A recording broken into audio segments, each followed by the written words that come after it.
என்றால் நான் கண்டிப்பாக விரைவில் வந்து உன்னை மணந்து கொள்கிறேன் என்ற உறுதி.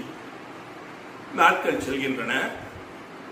அந்த மலைப்பகுதியிலே வேங்கை மலர்கள் பூத்து குலுங்கி இயற்கை அழகாக காட்சியளிக்கிறது.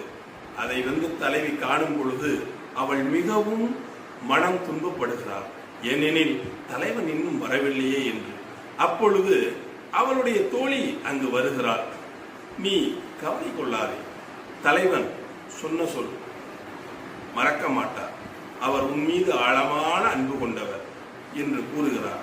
அதோடு அல்லாமல் அவர் வேங்கை பூக்கும் காலத்தில் தான் வருவதாக உன்னிடம் கூறி சென்றதாக சொன்னார். ஆதலால் நீ பொறுத்து இருக்க வேண்டும் என்று சொல்வதோடு